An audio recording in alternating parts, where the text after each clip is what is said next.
Thank you very much. I'm going to do this a little differently because of what Larry Arnn just said. When a guy like Larry Arnn tells you this is 1860, pay attention, right? Last weekend, what was it, 250th anniversary of Lexington and Concord? There's a lot of water between now and next July 4th, right?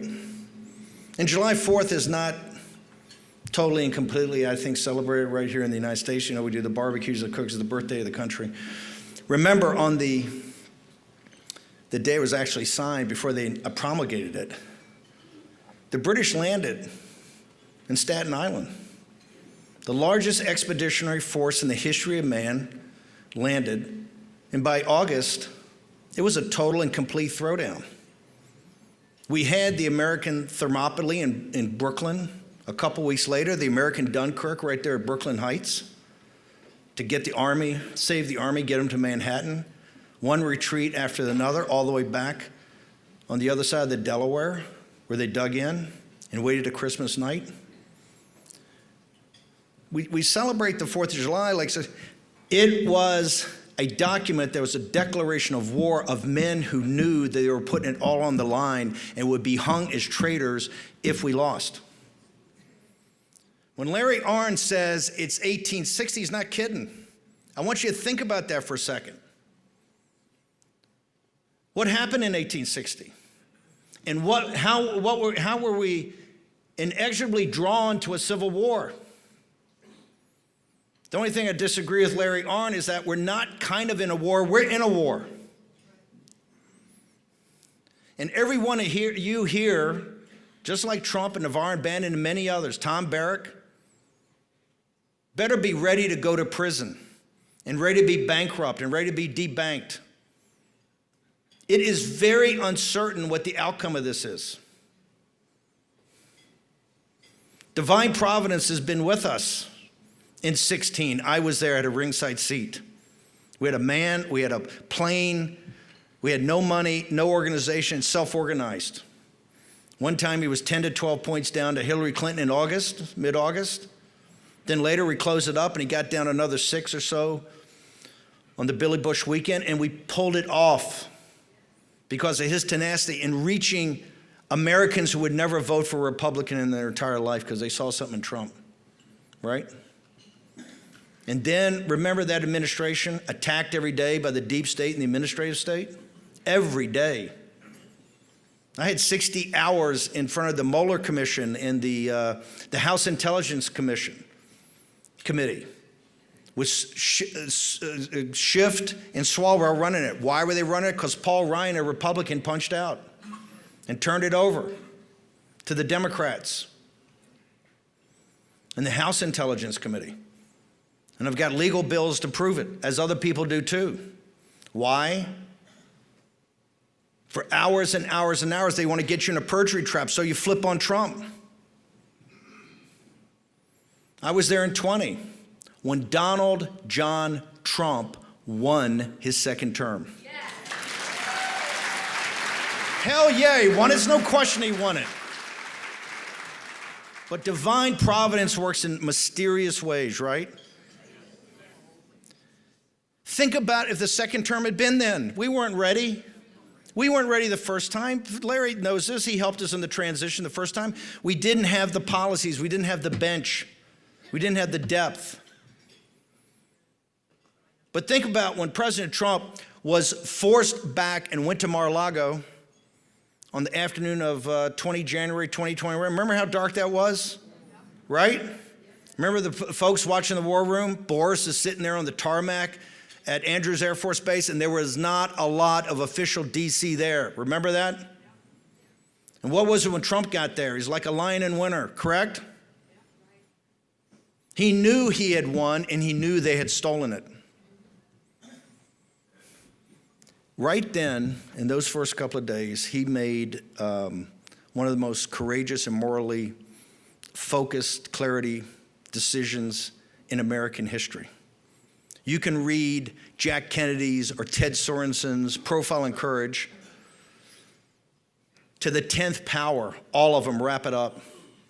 Trump understood if he played the game and took a big book deal and started buying more golf courses and getting the Open Rota over in the United Kingdom and getting to the PGA Rota here, life would be fine, right? Had a great family, beautiful wife, young. He's still young and vibrant. He made a decision to return.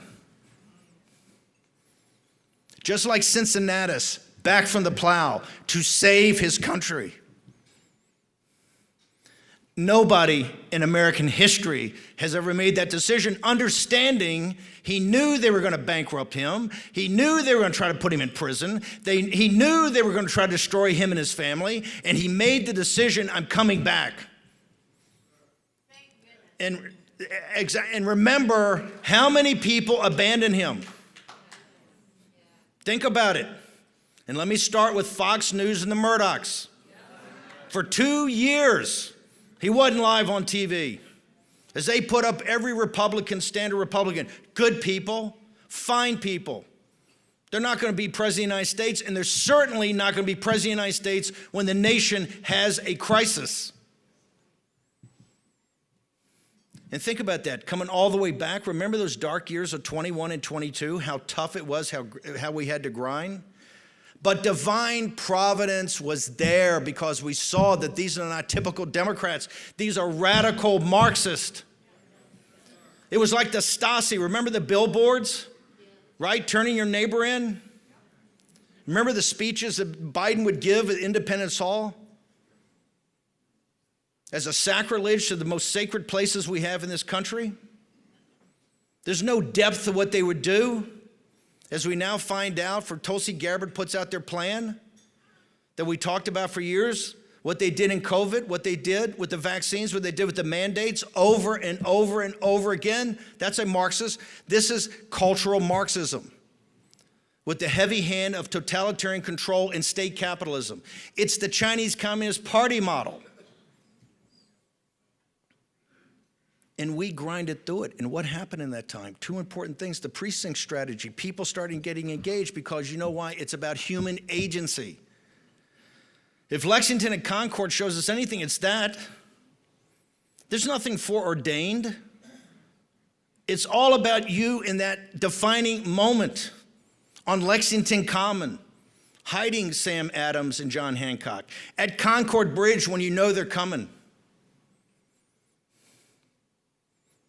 That was you. On the precinct strategy to give him a political infrastructure, finally organize people and take over the Republican Party from the precinct level to the county level, to the state level as MAGA Republicans. And at the same time, and this is what's so important, public intellectuals and heroes like Brooks Rollins and the people at America First Party Institute to start a think tank, Stephen Miller at America First Law to start something legally to think through these issues. Russ Vought in that team of Mark Paoletta, Jeff Clark, all of them are with CRA. And the project that has no name, Project 2025. Right? A coordination effort. These are people who put it on the line. They would never be hired by anybody else in doing this. These were MAGA policies to make sure that in the certainty that everybody had that we're going to win, but we have to be ready this time. We have to have policies. We have 100 days. We have to understand this. We have to have teams and cadres that have worked together. Of the 3,000 or 4,000 people that we never filled those billets in the first term because we didn't have the bench. You have it now, I think Sergio told me the other day, it's 3,000 people. That's how you have Days of Thunder. I gave that PBS interview years ago. I said, if we had one or two things, that'd be flooding the zone. This is flooding the zone when you have 10. As Larry said, you read it every day. You got 5, 6, 7, 8, 9, 10 things in every different vertical. Well thought through. Tight executive orders, executive actions, presidential memorandums. This is what's driving it. It's that combination of a political apparatus that's grassroots and people are using their agency. They're getting off the sofa and say, I'm in for this. That's how Trump won. People went door to door in Pennsylvania, Michigan, and Wisconsin, in Arizona and Georgia. Why? Because the Trump voter, those voters, a lot of low information, low propensity voters. Doesn't mean they're stupid or don't have college education. They're just not interested in politics. But they will come out if you go get them. And we won. Think about that. We won. But Larry Arnn says we're in 1860. And Larry Arnn is right. When we won on that night, you guys watching the War Room broadcast, I said, get ready. We're about to have the mother of all battles.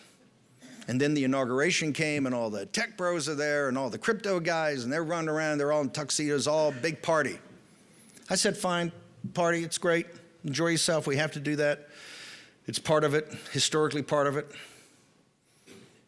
But I said then, before we get to 100 days, we're going to be in a gunfight. And I want to know who the summer soldiers and the sunshine patriots are, who's with us in 100 days. Because Trump ain't backing off. He did not risk 300 years in prison. And remember, they wanted to send him to prison to die in prison. If you don't understand that, you do not understand the man's sacrifice. They wanted to send him to prison to die in prison. And if they steal 2028, they will send Trump to prison.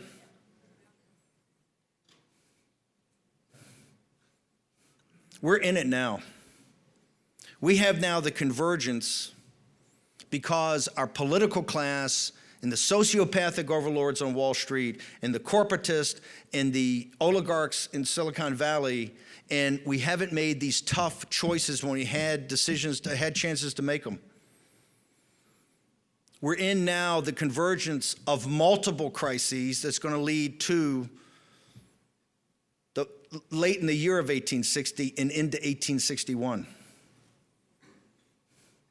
We have the three verticals, as I talk about on the show, and I'm going to add the administrative state in a second, but the three verticals. One, we're in the kinetic part of the Third World War. We're not kind of in before. This is World War III. If you look at World War II from September 1939 in Poland to the Wehrmacht going after the Russians in June of 1941 of Operation Barbarossa, all that time, the fall of France, Dunkirk, the Battle of Britain, North Africa, throw in Finland and some other, in fall of France, a couple 100,000 people, bad. There's 1.5 million people dead or wounded in Ukraine. It looks like Dresden in 1945. Look at Gaza. We got 2 carrier battle groups off the southern tip of Saudi Arabia. You read the paper today. They're running sorties every day. We're in the kinetic part of the Third World War, and President Trump's trying to stop that war. Stop the shooting part of it at least. Figure out some rapprochement with the Russians and maybe pull them out of the Chinese Communist Party's sphere on the Eurasian landmass. The other is the deportations of 10 million illegal alien invaders that came here on Biden's watch, totally coordinated, not chaos, highly thought through. Just look at the numbers. The number in the reconciliation bill is $170 billion to recreate and rebuild what ICE needs to get them out of here. And look at the Supreme Court. Part of the converging crisis is a constitutional crisis, folks, that's going to be front and center in June or July of this year. When they step in front of, the unified executive theory, or as Mike Davis refers to it, Article 2, powers of the president, to number one, be the chief executive and make decisions about who works in the government and who doesn't and how many, and about budgets, about impounding budgets, that the appropriations bill is one thing, but he can impound because he's chief executive. So says the Constitution. Number two, he's the commander-in-chief of the armed forces. And no judge on earth can come between him as commander-in-chief and what he thinks is an action should be taken.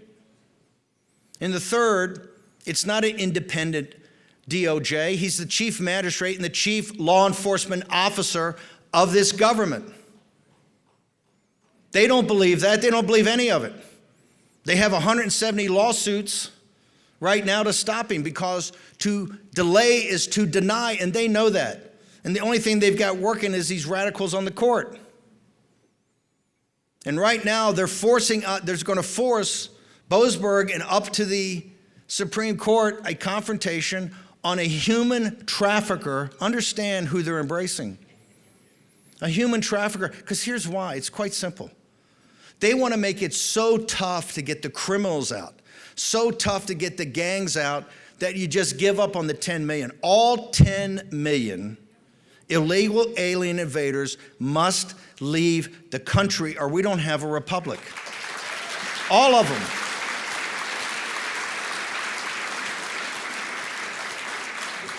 Remember Lankford? Remember the huge debates we had over the border bill and how much they threw it in Trump's face? Trump's terrible. This bill is going to cost, hundreds of billions of dollars, take 10 years to implement. Trump secured the border in 60 days.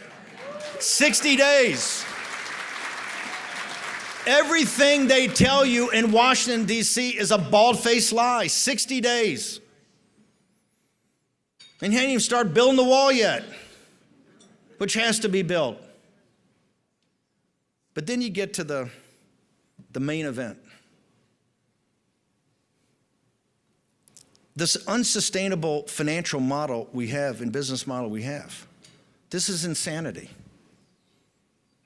It's insanity. It's not going to affect future generations. It's here now. The deficit for the first 6 months is $1.3 trillion. We're going to have a $2.5 trillion deficit this year. The big, great, beautiful bill they're working on, $5 trillion debt ceiling relief. I think it's 2 years. It doesn't work. It's not going to work. And who on Capitol Hill is going to have the courage to do what needs to be done? We have to cut. No 10-year plan. I don't want a 10-year plan. This is a bankruptcy, and I deal with it like I dealt with bankruptcy at Goldman Sachs in my own firm. This is a restructuring. I care about this year, and I care about next year. And I care about cash in, and I care about cash out. I don't want to hear any happy talk on some 10 years, and you're not going to give me conservative wins and, $1.2 trillion and $3 trillion of 10 years. I don't care about year 4. I don't care about year 5. They don't exist. You know why? You pulled that scam for years and years and years. And here's where we are. I care about this year, and I care about next year. And we have to, look, I've got differences with Elon, but I fully support Doge. I want to find out and see actually where that cash saving is. We need to see that. One reason we need to see it, we can't let the political class off the hook of thinking that some fairy godmother is going to come in here and wave a magic wand. Every easy decision is a long time ago. We only have tough decisions now, and only hard and tough people can make it and stick to it. Because we're converging, these crises are converging. You're going to have to cut defense, and you're going to have to cut Medicaid, and you're going to have to cut social programs. And all these cuts are not going to be easy. But the question I have, and I spent 8 years as a naval officer, 3.5, 4 at sea, and 3.5, 4 at the Pentagon in Reagan's first years. I'm a Hawk. My daughter's a West Point grad, 101st in Iraq. So we got skin in the game. But I say this out of love and respect for the military. You can't spend $1 trillion, folks. Not going to happen. Think about this. Think of the absurdity of this. The EU says tonight as we walk in here, they're not going to decouple. These deals that Scott Bessent's putting out there that they're working on has basically a part of it that says in the trading part, because you're just going to get the architecture, you're going to get the overall framework. But in there, you're kind of with us, and we're going to work at these non-tariff barriers and the tariffs, and we're going to figure it out, but you're kind of in our camp. And you're certainly not in the CCP camp. The EU informed us tonight, well, they're not going to decouple. They're not going to allow that. I go, isn't that interesting? We have 2 carrier battle groups. That's about, 20,000 sailors, young men and women. You know what a battle group is? A carrier with a carrier wing, right? They can get over the decks, American power projection. with cruisers and destroyers and frigates. As a young man, I was on one of those destroyers in the North Arabian Sea for the Iranian hostage crisis, that fiasco. So I know what it is to steam over there. I know what those young people are going through. We have 2 guarding the Red Sea. Why? To keep the Suez Canal open, so NATO and the EU can get oil from the Straits of Hormuz and goods from China. 3% of that traffic goes through the Suez Canal as the United States. Now, I realize there's military activity there with the Houthis. I also am not a supporter of that. 2 carrier battle groups. The entire EU has a Royal Navy destroyer, a French frigate, and an Italian corvette. To the EU, screw you. Start picking up your own tab.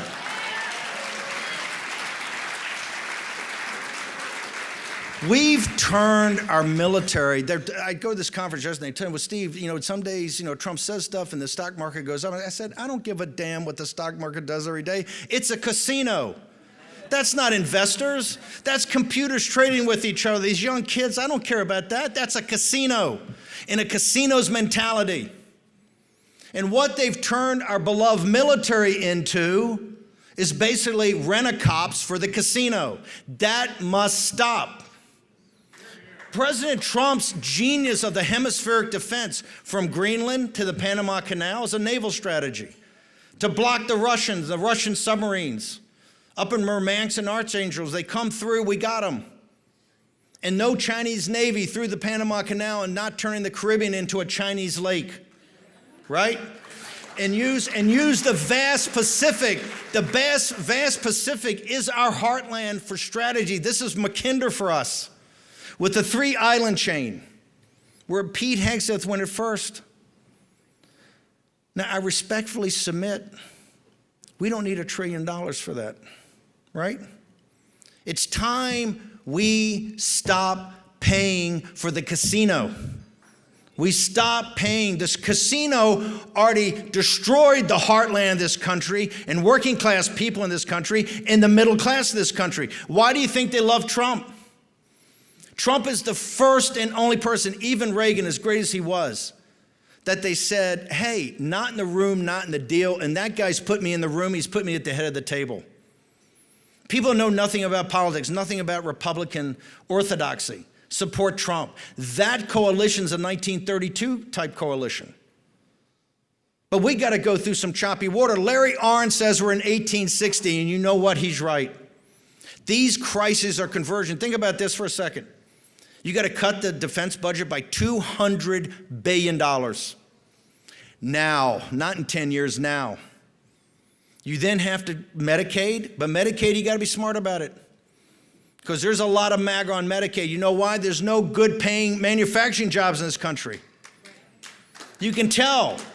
Do you think MAGA, they don't want a handout? They don't want government assistance? You think those people, as proud and tough as they are, they want that? Hell no. They have to have it. 9 million of them have 2 jobs. There's what? 20% of the $1.4 trillion credit card debt is non-performing right now? What percentage of that is MAGA? What percentage of that is working class Americans that need that credit card to gap their expenses? These people are the same people that were in the 8th Air Force over Germany. The same people at Normandy, the same people at Tarawa and Peleliu, the same exact people. They've been abandoned by a political class and a commercial class that has abandoned them and abandoned their interests and put interests of other nations and other people and other countries and money and power ahead of their interest. And Trump's the first one to come and say, no, we're going to make America great again, right? And they've responded to it. And Larry Arnn is right. And this is why I say, and he drives Morning Joe in this crowd up a tree, their heads blow up. We've had many great men and women in this country and great political leaders and people like President Reagan and others. But we've had 3 that countries don't get in a lifetime. General Washington at the birth of this nation, the birth of the republic, both on the battlefield and then as president, because of the respect he had, and people had respect for him. President Lincoln,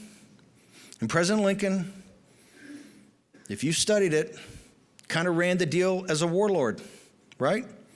One particularly, if he had to shred the Constitution on certain things, or as he and Seward would say, the inherent powers of the executive, is the way he would describe it, he would do it. Because he realized this country is being torn apart. It was going to be two countries. And they had a vision of what this country would be. So the rebirth of the nation. And Trump is here at the rejuvenation and the regeneration of that nation. And we've got one shot. One shot. And it's going to be determined very simply. Who doesn't quit? Right?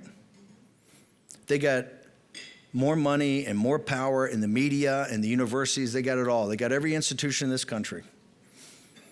But we're finding out, number one, our institutions are pretty good, right? I went to Harvard, and I would take Hillsdale any day of the week.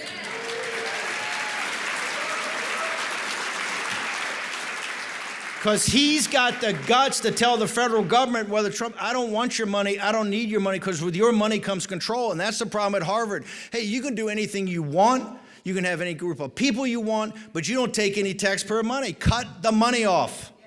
Cut it all off. And don't put all the burden on the Jewish students and the Jewish people. It's far deeper than that. They ought to purge. Number one, it ought to be 200 of these Marxists in the faculty have to go. And 200 in the administration. And I'm a big believer you go to the public Ivies, and the first two I would start with is Ann Arbor, Michigan, and Madison, Wisconsin, right? You go there and say, guess what? The $4 billion stops tomorrow, and here's a list of 200 professors and 200 administrators. When they're gone, the money starts coming back, and not a second beforehand. Cut them off. Larry Arnn brought up the law firms. What has Trump's fight shown us? These are the law firms are now, with the private equity and how they've interacted with the private equity, are the most powerful institutions because of the connective tissue that are interlocking to the capital markets and to the corporatists. And these are powerful. And they pick the most powerful, not the biggest, but Paul Weiss, the most powerful, and Karp, the most powerful, organizing all this demonic activity. He broke them in 24 hours. How'd he break them? How's he breaking Harvard? It's federal money. The whole system sucks off the federal tit. You cut off the money in the. You know why Paul Weiss surrendered? They put a line in there. No security clearances, no government contracts. Oh, by the way, any clients you have, no government work. Paul Weiss had all their buddies at other law firms getting on like jackals, getting on their clients. And the partners came and said, surrender. Skadden Arps, the most prominent law firm in mergers and acquisitions. I mean, the white shoe of the white shoe firms, 24 hours and $100 million for the good of the order. Because that money is all spent on these radical NGOs that are suing the government all the time with top quality lawyers, no more. And you know what lesson we learned? How many partners at law firms, are those law firms that quit? Here's how many. None. They're gutless cowards. They're big talkers and big deal when they're in the shadows. You put them in the light, not one partner at any of these law firms that quit. A couple of associates that quit, and God bless you. You had your values and you stood up for them. The legal profession should be ashamed of itself. The finest law firms, this is the problem with the country. Why do you think the working class and middle class and they got stiffed? These are the most prominent institutions in the country. And guess what? All the universities are going to crater too, including Harvard. They're addicted to that federal money. And Trump's going to break them.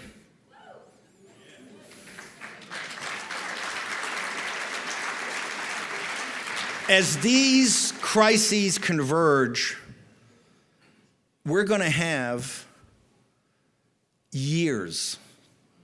Look at the Civil War. The Civil War wasn't the 3.5 years of combat.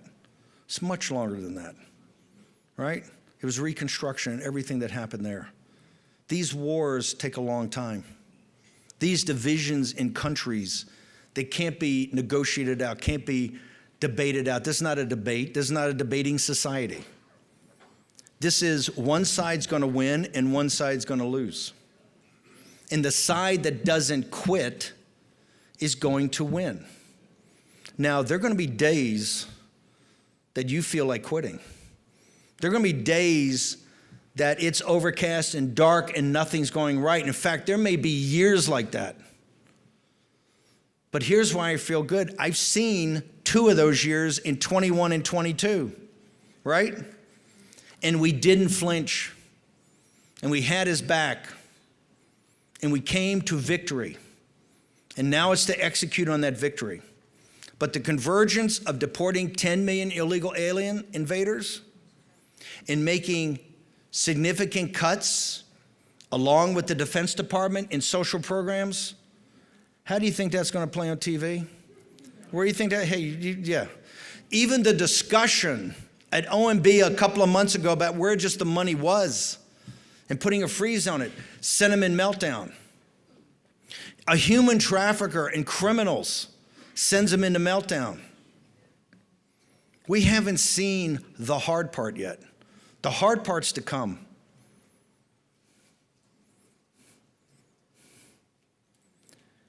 Let me be very blunt about this.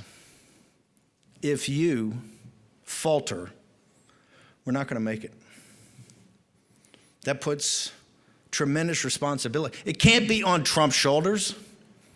It can't be on the people around Trump's shoulders. It has to be on our shoulders. We know we have working class people in the precinct strategy and other places that are prepared, if they have leadership and courage and be relentless and stick-to-itiveness and grit, they will follow. They will be there. But they need leaders.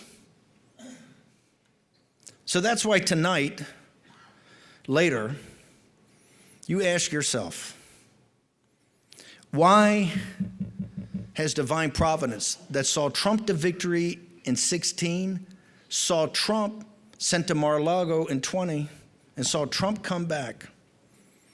Divine providence, the hand of God, is working here. But the hand of God works through human instrumentality. Just like Lexington and Concord. Think about it if they hadn't stood up. It's the shot heard around the world for a reason. They took on the most powerful empire in the world with virtually nothing. That's you. And ask yourself, why am I here? What is my task and what is my purpose? What's my fate? What's my destiny? Why have I been given this, that I'm here supporting this great institution, knowing these people, networking, and having the interest to do it and the focus to do it and the love of American history. This republic is in the balance, a constitutional republic. We're either going to have it or we're going to lose it. And history is going to judge and weigh and measure us. Particularly those of a certain age, the boomers. We haven't had a great track record. We just haven't. And now is the defining moment. And I'm going to tell you, Larry Arnn and Steve Bannon and Donald Trump and many of the people in this room, we're not going to be here for the final victory because it's not coming next year or the year after or the year after that. It took this country, I don't know, 50 years, 60 years longer to get into this, and people went along with it as controlled opposition, thinking we're doing the right thing, and now you understand, after the steal of 2020, of how radical and dangerous these people were and what they were prepared to do to this country and the citizens of this country. So it's your gut check. And if you will use your agency and commit it all, and I mean all, not partially all, we're going to win this. But if we falter, we're going to lose. And we're going to be judged on that in the afterlife, but We're going to be weighed and measured and judged by the history of this country.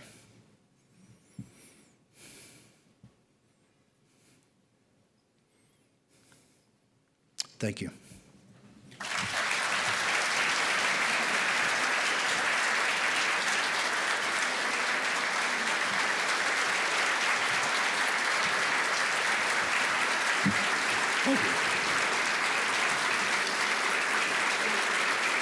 Thank you. Thank you. Thank you. Normally I drop the mic and walk off, but I've committed to do some Q&A, so we'll do some Q&A. Thank you all. Thank you, Mr. Bannon. We now have time for a Q&A. If you have a question, please raise your hand and wait for a microphone to be brought to you.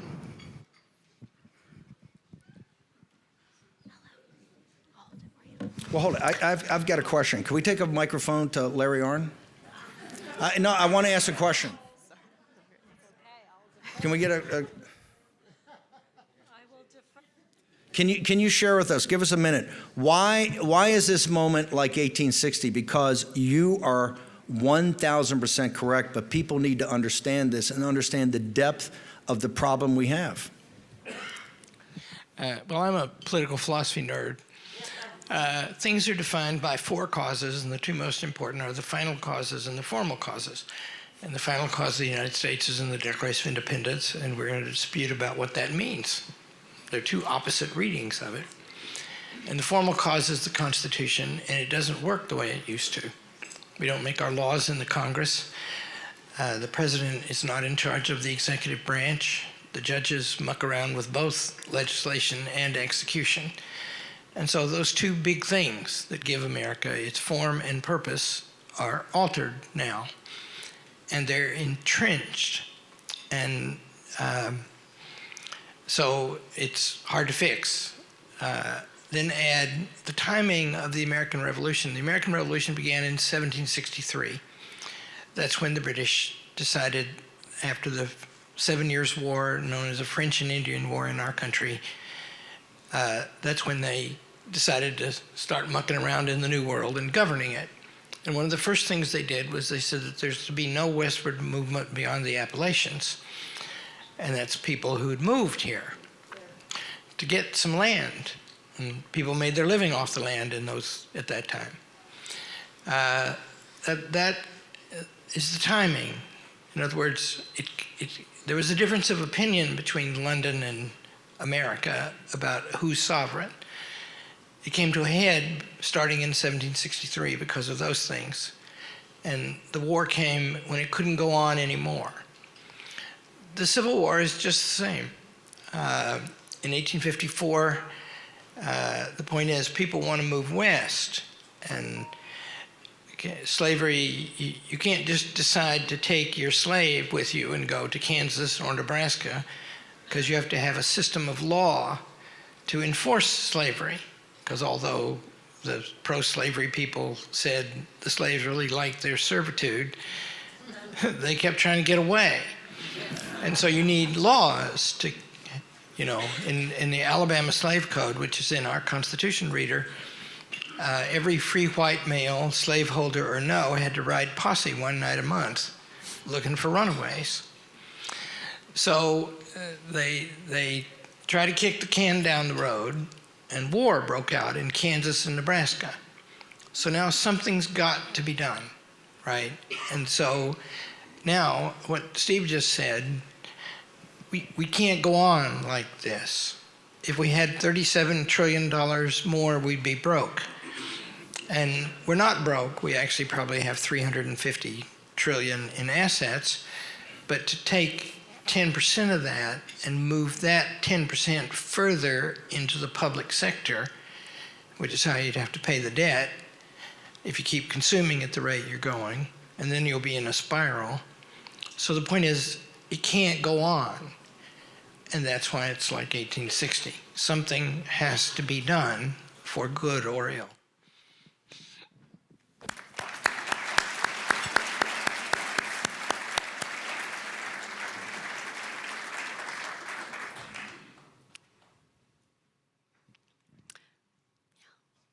Yes, Mr. Bannon, thank you so much for being here. Kelly Holiday, Orange County, California. Would you comment on your incarceration time, what you dealt with there? And full disclosure, I have maids and gardeners in Orange County who I've had for 20 years. I didn't know they were not legal, but they have been family members to me. What do you propose to handle those illegal immigrants? What do we do with them? Let me take the second part first. All right. 10 million, Bensman and other people have done this calculation, roughly 10 million have come in since the high noon on 20 January 2021 until high noon of January 20th of 25, okay? 10 million. Right now they're getting 50,000 criminals, 100,000 criminals. Let's deal with that first. It's not that, we have to deal with that first. Because they have no intention of letting us get those folks out of here. You understand that, right?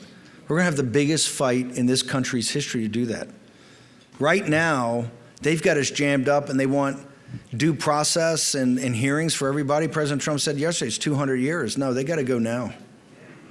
And we don't have everybody on our side of the football. Trust me, you're going to have Wall Street saying, oh, they add 1 or 2% to the GDP. The corporations are going to say, hey, they cut costs because low-skilled workers, they've driven costs down, right? They've impoverished African Americans, Hispanics, families, and crushed the healthcare system and the education system and the legal. So let's deal with the 10 million that are here. Now, anybody that came here on Biden's watch has got to go, or we don't have a republic. We don't have the rule of law. So that has to happen. Let's do that, and then we can address your gardener and your maid.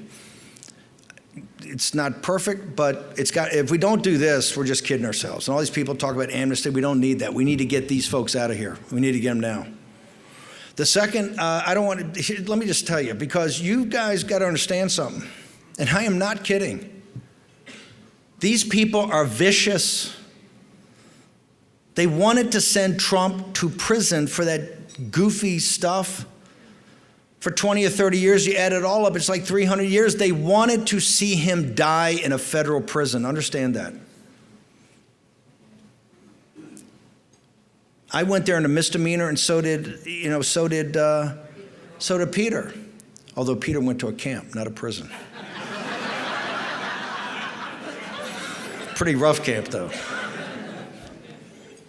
I did it because of separation of powers. I said, this committee is not formed right. There's no ranking member, there's no minority counsel. That's why I didn't have any tension. Cheney, these people broke the basic rules of the House.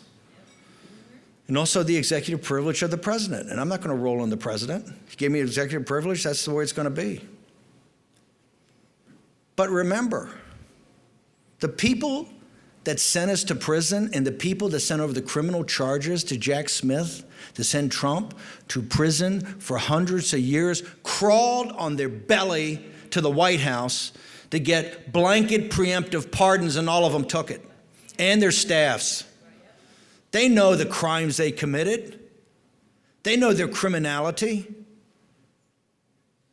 These people, Nancy Pelosi, all of them, they're demonic and they're evil.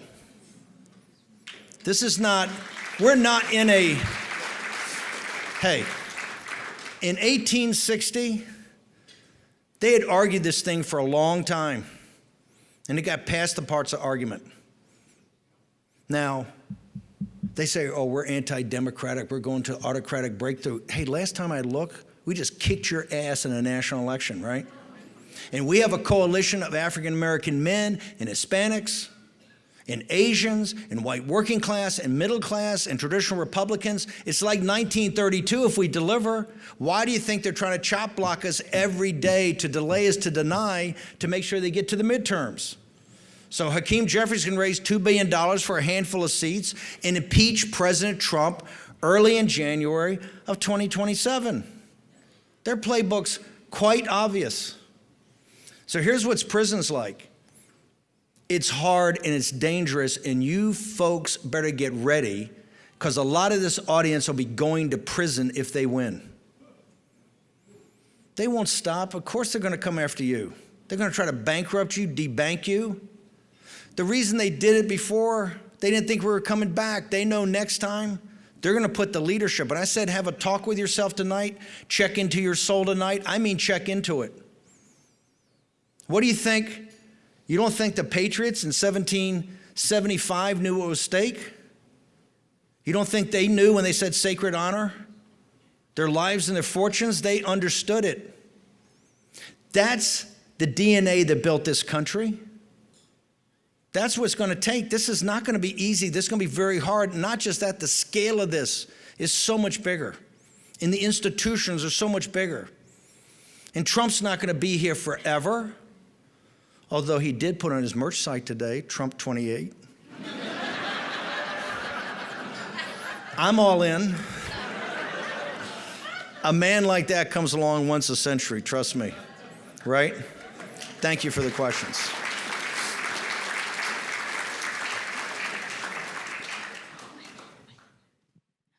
Hello, Mr. Bannon.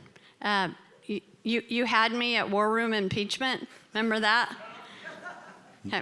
I have a question for you because You're an original gangster. I'm original gangster. That's what you told me. Yay. I got a question because my brother is he's a MAGA guy in Silicon Valley. His wife is a high-up executive for one of the tech firms. She goes to Davos every year. Okay? That's what we're dealing with here.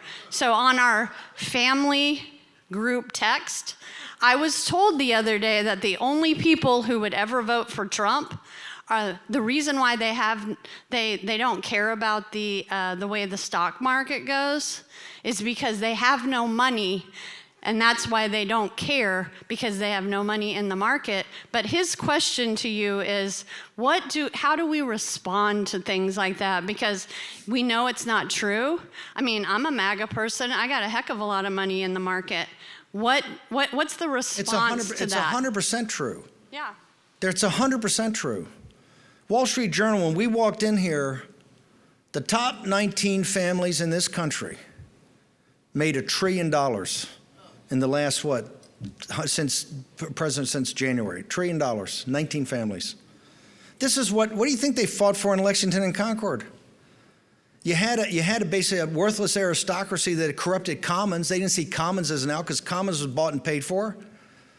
And monopolistic power, the British East India Company given by the Crown. It's kind of the same system you got today.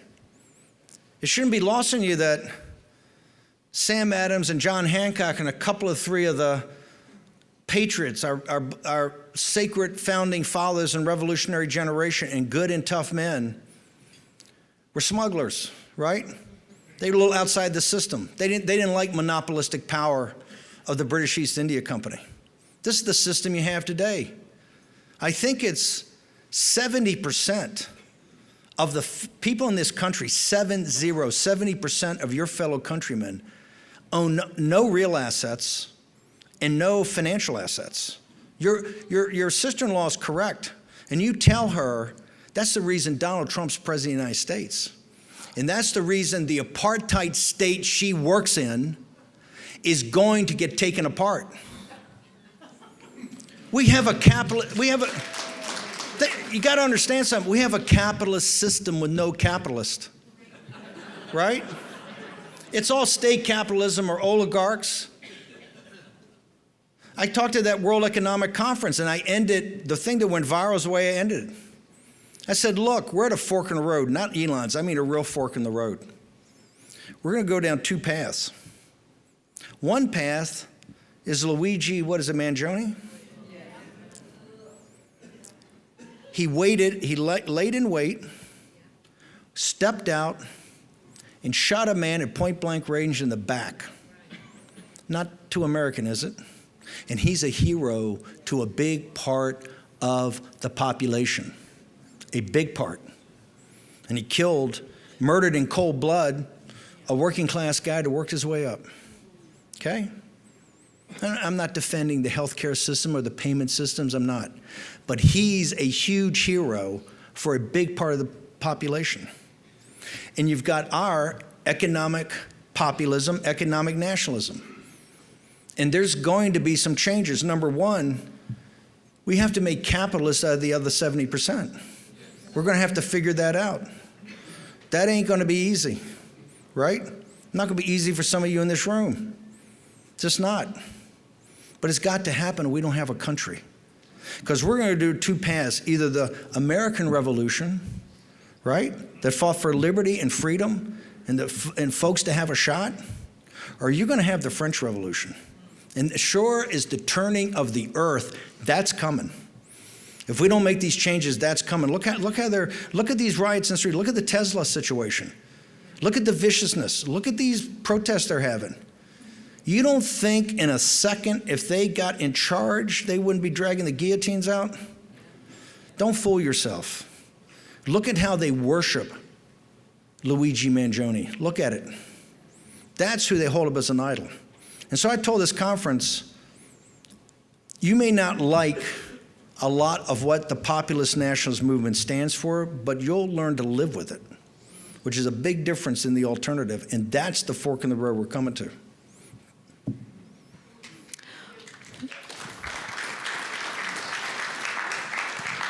Can we have a microphone down front? We have time for one more question over here. Good evening. I'm Ted Stein. I'm from southeastern Iowa. Driving here today, we were talking in the car a little bit about the arithmetic of the 10 million. And if you think about it, 1,000 judges working 24 hours a day, 7 days a week, hearing 2 cases a day would take about 14 years to resolve all the cases that the socialist left want to put in front of the courts. If you were to deport 300 illegals in 20 flights a day, every day of the year, it would take you about 5 years. I'm seriously behind our constitutional rights, but I wonder if you would please comment on some of the writings that I've seen online about the possible suspension of habeas corpus during what I think, and I suspect you do too, is a true national emergency. 100%. I think you have to think through a lot of different alternatives. I told the story today, I'll tell it briefly, that President Lincoln, as he and Seward sat there and they had some smart lawyers, they kept calling it the inherent powers of the Constitution. Because those two guys realized that they were a little edgy there in running this thing. There's a apocryphal story that when Lincoln was elected and came down for the inauguration, right? When he got to Baltimore, Pinkerton, the head of the detectives, that was bodyguard, said, "Look, you got all these plug uglies, and Baltimore's a southern city, like Washington's a southern city." So they snuck him in garb. In the dead of night, the train got to the Willard Hotel, 6 o'clock in the morning, gets there. And he kind of regretted that later, but that's how bad Baltimore was. A little bit later, when the war actually starts, they call for, I think, 50,000, 75,000 troops, militia, troops from the various states to come down. It's one of the reasons other southern states said, okay, if you're going to do that, we'll find out who's tougher. They couldn't get past Baltimore. And so Lincoln went up and arrested the city council and the mayor of Baltimore and put him in jail. And the Supreme Court, the Judge Roberts, the Chief Justice Roberts of the time, Taney, who had written the Dred Scott decision, so he was kind of on a roll. He sent a note over. He sent a note over and said, "Hey, I'm hearing that you've put the city council and the mayor in jail." And Lincoln turned to his young secretary, John Hay, who later became Secretary of State, one of the great men of the 19th century, just a young guy, 19, 20 years old, very young. He said, don't write this down, but just go over to Judge Taney. Because Judge Taney says if they're not released in 24 hours, and troops have started coming through.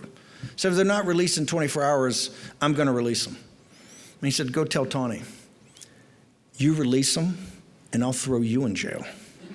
Okay? We're going to have, this constitutional crisis, understand what's going to happen. They're going to go to the Supreme Court.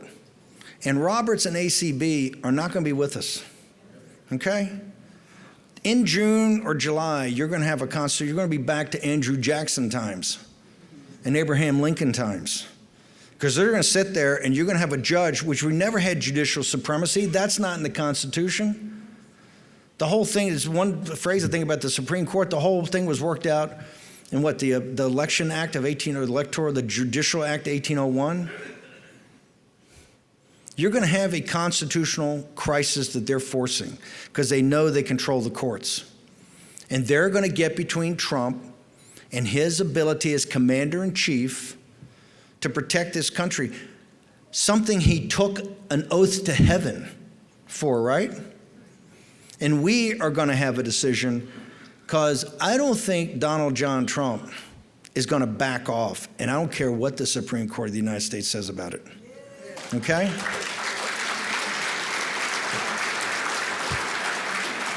Remember, it's going to be a firestorm, because I think he's going to say, I hear you, just like Jackson did.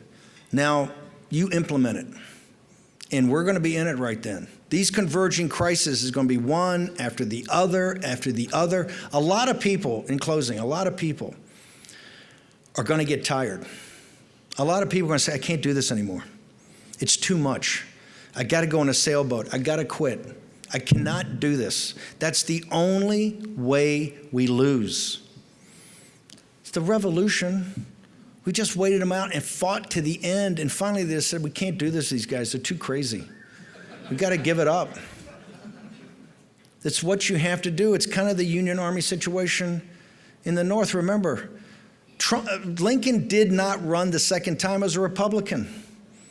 He fired his VP, Hannibal, and got a Democrat from Tennessee to run as VP, a national union party, was it called? And until Atlanta fell, remember, Lincoln gave that memo to his cabinet. They think Trump gave some memos to his cabinet. He gave a memo, in August of 1864? That kind of said, hey, we got into this, and I'm going to see it through.